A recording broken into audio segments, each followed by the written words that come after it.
Et hop, c'est parti. Deuxième étape de la Coupe du Monde, toujours à Racha, toujours à la ligne de départ.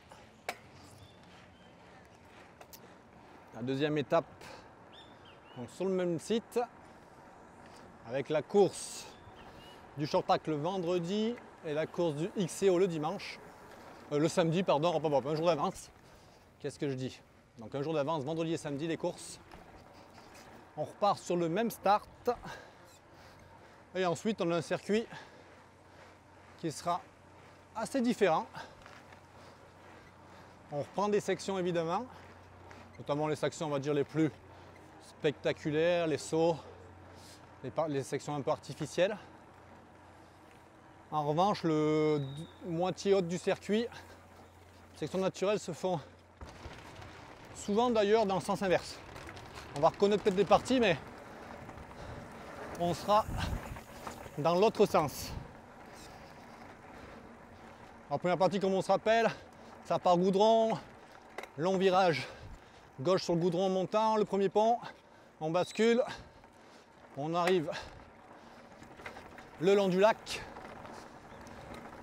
La section quand même très rapide, comme vous avez pu voir dimanche pendant le cross olympique. Et là, la première différence, on va tourner à droite et on va faire la montée qu'on fait au short track. Là, on allait tout droit le week-end dernier, là on monte la bosse du short track. Assez raide. Alors il y a moyen de doubler, ça c'est bien. Plus d'espace pour doubler. Comparé à la semaine dernière, vous faites tourner un peu autour des arbres, il y a moins de choix de ligne. Là voilà, c'est quand même un gros chemin. Ça grippe, la motricité est bonne. Voilà, un peu partout. On est sur des beaux pourcentages là, il y a du bon 15. Même la sortie là qui a un bon 20%. Il a plu pendant la nuit. On trouve toujours cette humidité au sol. Et c'était très glissant en début de reconnaissance ce matin. Vraiment très glissant. Notamment dans tout ce qui est les endroits où ça fait un peu sol très dur, compacté. Ça fait un peu miroir. Comme on peut connaître sur les îles ou dans les pays tropicaux. Alors encore une nouvelle section. Une petite section pavée, un peu plus plate, et là, on enchaîne une montée plutôt longue, régulière. Toujours dans du beau pourcentage. Et on va vite aller finalement en une longue montée, quasiment au sommet du circuit. Donc c'est assez direct pour aller au point haut. Le point haut qui est exactement le même que la semaine dernière. Donc voilà, on voit pareil là, sur cette montée. C'est vraiment très large. On peut doubler dans tous les sens. Donc ça va faire une belle course. Et puis il y a aussi possibilité de remonter plus facilement pour ceux qui se retrouvent derrière un peu coincés. Voilà, ça va être une course peut-être un peu plus ouverte que la semaine dernière. Il faudra peut-être aussi un peu plus les jambes. Comme l'impression quand même que le circuit un peu plus typé montée quand même. Cette section on va les retrouver la semaine dernière. On est arrivé un peu à mi-parcours. Là on vient la rejoindre. Virage droite. Une nouvelle partie. Et on va chercher le haut de la descente de la semaine dernière qu'on va prendre après en sens inverse. Bon, c'est dur à reconnaître quand même. J'imagine en vidéo depuis la France, mais voilà, petite nouvelle section en descente avec des petits, voilà, toujours un peu des rochers un peu au milieu et une montée un peu technique là, bien raide, droit devant. Ça on le descend de la semaine dernière. C'est la section Red Bull là à l'envers. Il y a Olive qui me chronomètre au milieu. À mi-course, il me prend les splits. Et bon, j'allais quand même plus vite il y a 10 ans. Là, rocher technique, à droite ou à gauche. C'est plus difficile celui-là, sud-droite. C'est un peu plus... Il est un peu plus physique. Un peu plus difficile pour les filles. Sinon, il y a la ligne de gauche avec un rocher un peu moins haut à monter. La dernière ligne, une droite à monter. Et à l'arbre, on tourne à gauche. On est au sommet du circuit. Et là, on va avoir finalement une longue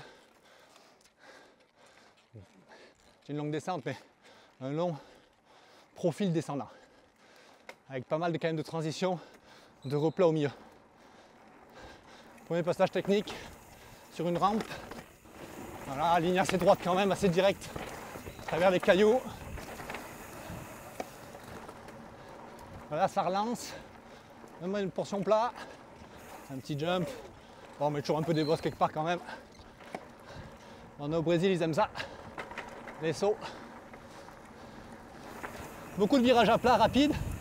Alors, les sections, ça va rouler quand même à descendre à 40 à l'heure, virage à plat. Ouais, finalement, virage un peu old school. Hein.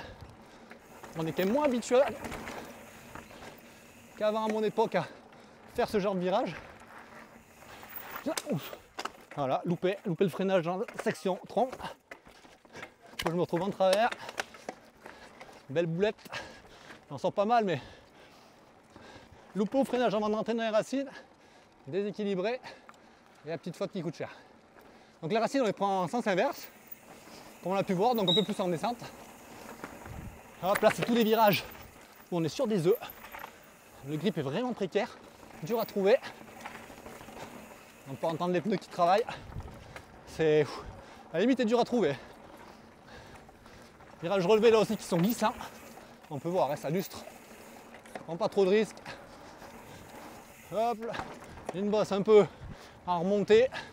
Une transition où on pédale, on rentre dans le rock garden avec le drop et le gap qu'on avait pu faire le week-end dernier aussi. On va rechercher la tech zone en sens inverse de la semaine dernière, donc un peu plus profil on va dire montant.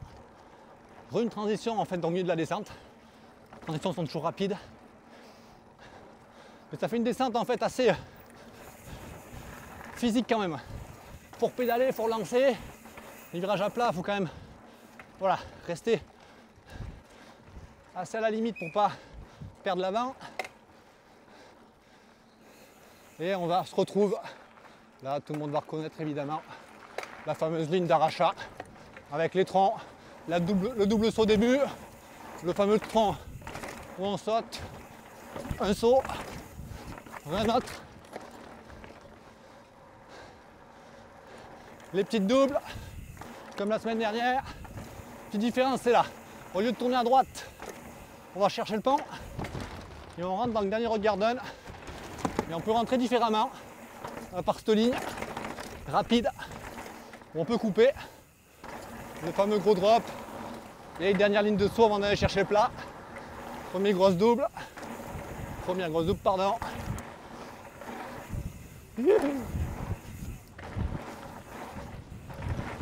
Allez, on saute la passerelle pour se faire plaisir. Les petits drops. Venir plat racine. Virage qui peut finir dans le lac. Il n'y en a pas eu encore, mais ce serait sympa d'en voir un. Non, je rigole. Allez, petite double. Et on refinit. Voilà. On retourne sur le bas du circuit. La même boucle à plat, on va dire, autour de l'aire de départ-arrivée. Pas juste derrière le podium. Le plaque est toujours aussi long. Hein. Donc ça ne change pas. Alors, ils ont changé, je dirais peut-être 30-40% du circuit. C'est différent, c'est quand même encore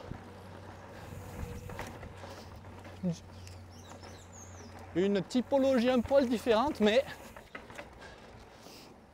je trouve quand même voilà, l'esprit d'arrachat. C'est sympa parce que ça change. C'est quand même plus sympa que rouler deux fois au même endroit. Là il y a Théo Moumouche Et là, notre mouvement. Quel enfoiré celui-là. Voilà, c'est la feed zone, vous avez bien compris, feed zone, on a le droit d'arroser. On met les glaçons dans le cou, les poches de glaçons dans le cou, on arrose, on prend un bois, on prend le gel.